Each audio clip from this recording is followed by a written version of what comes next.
So we're moving into chapter 9 on the fungus kingdom. That's one way to not have to worry about what the plural is.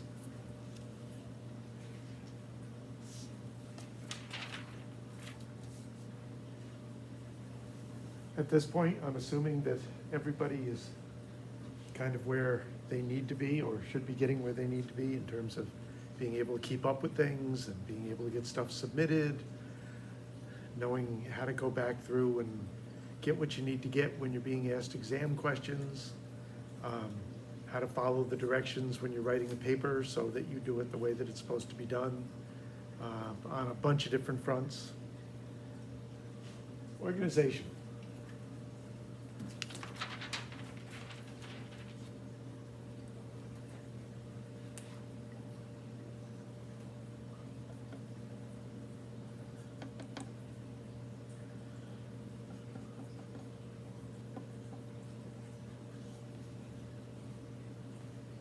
Your typical fungus is an organization of fibers. The fibers are called hyphae, and they're usually a string that's just a single cell wide, so they're very fine. Sometimes the cells are pretty decent size, and you can see them, even though they're only a single cell wide.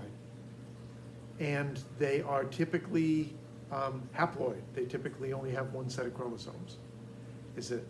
We kind of get used to plants and animals with the two sets of chromosomes thing because that seems very important to recombination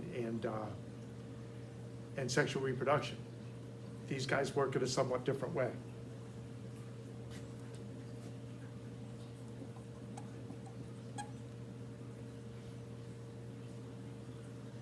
They spread by releasing spores into the air. Spores it is a dispersal mechanism in some sort of casing. And it's one of those terms that shows up.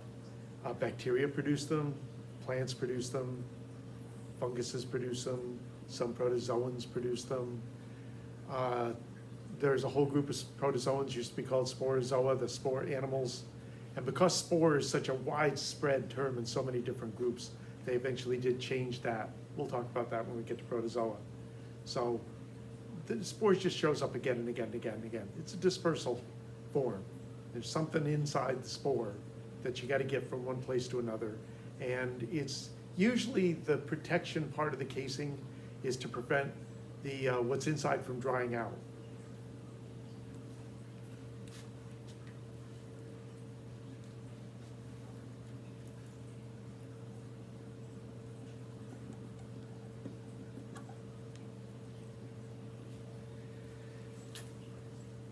So the spore hits someplace where there's both moisture and nutrients.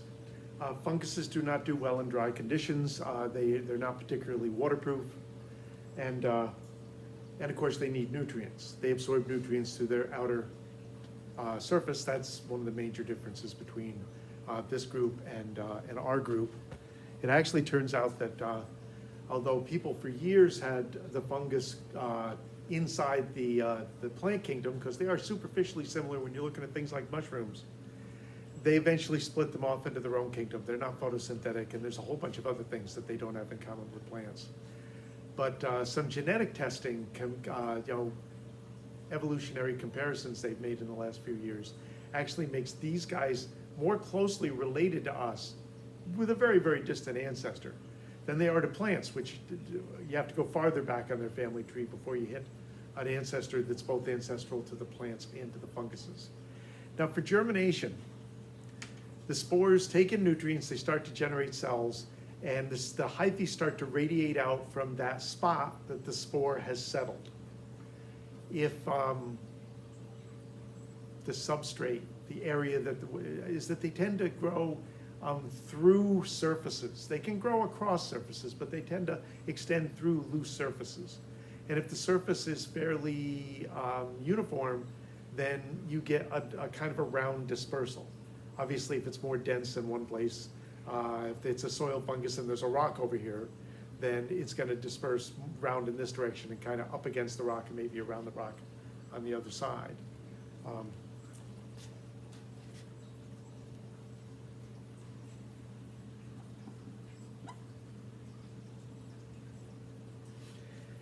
The hyphae that are the farthest out, the tips of the extension, they're doing the most nutrition gathering work. They're secreting more enzymes, they're doing more breakdown of materials around them. It is it is digestion. It isn't just absorbing raw nutrients the way the plants do. Is that they do secrete digestive enzymes and then absorb the bits and pieces. But as this thing extends out, okay. Origination point, hyphae extending out. It's digesting and absorbing nutrients, pushing them farther out. Well, the area back here is depleted, right? It's had the nutrients digested and absorbed. So it makes sense that just the very tip of this extension is really doing the nutrient absorbing job. And they do pass it back to the area behind them to some extent.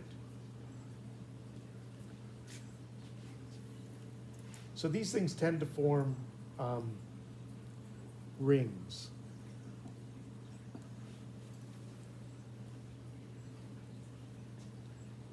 If these things have spread quite a ways, then unless the area that they're spreading through, the nutrients are getting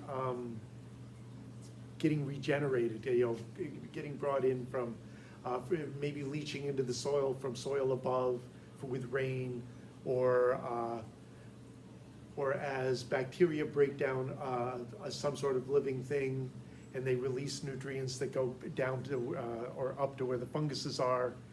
It all depends. They're not always going to be depleting their surroundings, but if they do, then what you wind up with is an expansion ring, and the inside is degenerating and dying because it's got no food, and there's only so far in that nutrients will be passed to the older parts of the ring.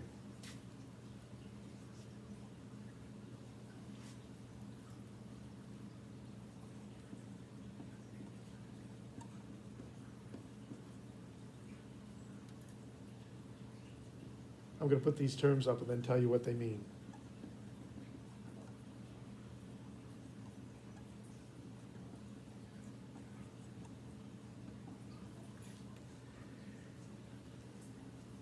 A lot of funguses are capable of forming larger structures. Is that gluing a bunch of hyphae together and using these compound structures to do things. Rhizomorphs, remember rhizo roots? Morphs is kind of similar or looking like roots, probably is the best description or translation there. Is that sometimes in order to cross gaps, is that they will bundle a bunch of hyphae together because that's the only way. I mean, a single cell strand, you can't get it out too far before it's not going. Whereas you bundle a bunch of them together and keep growing, you can actually cross a gap. There's a picture in the book of what this looks like in rotting wood, where you'll see these spider webby looking white strips of stuff crossing fairly decent sized gaps in the rotting wood. The sclerotia, which is the plural of sclerotium, are clusters that will go dormant, but they seal themselves up so that they're resistant to drying out.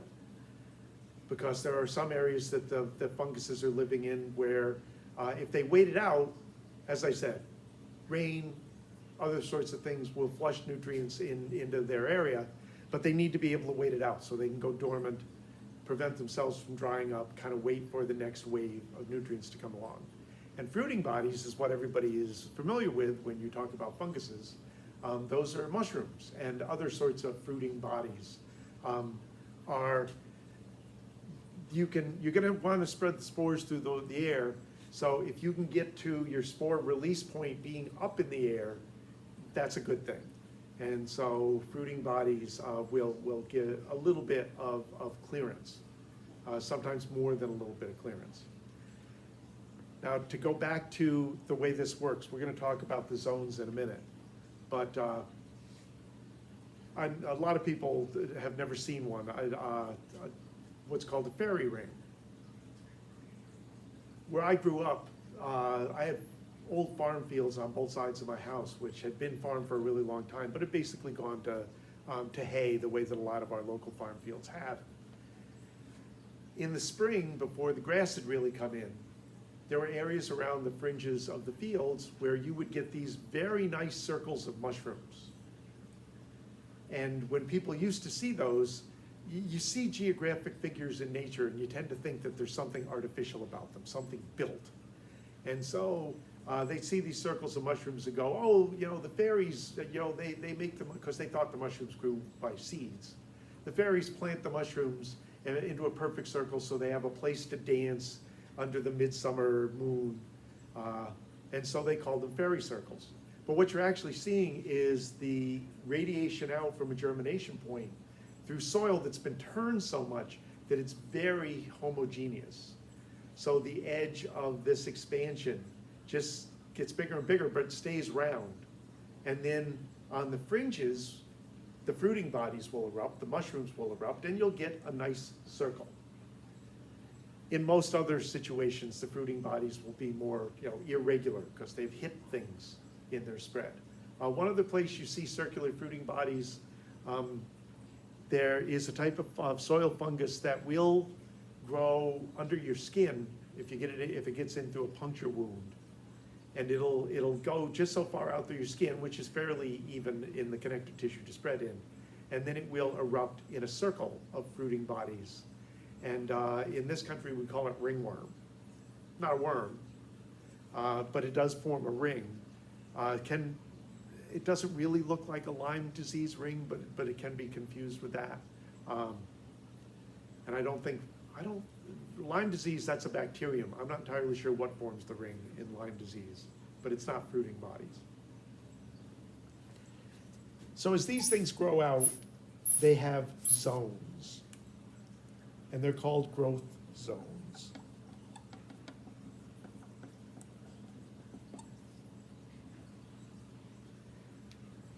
And these kind of fit into what I just described.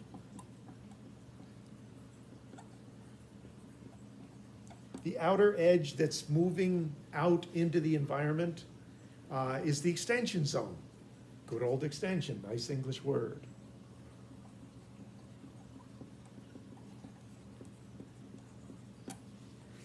That area just inside of the tips of the growing, remember the enzymes are not coming out right at just at the tips, they're coming out back a ways as well.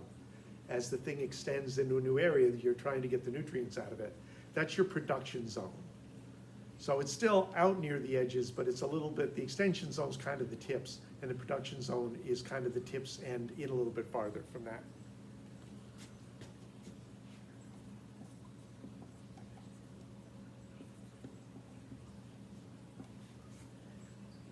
Obviously, if you're writing, you're going to want to leave yourself more room than I'm leaving you. The aging zone is the area farther into the middle where the nutrients have been depleted and the cells are not doing too well. They are aging. Maybe they'll form a sclerotium and go dormant. Maybe they're just going to die. But they'll persist for a while. Just they won't be terribly healthy, and that's your aging zone. And then you've got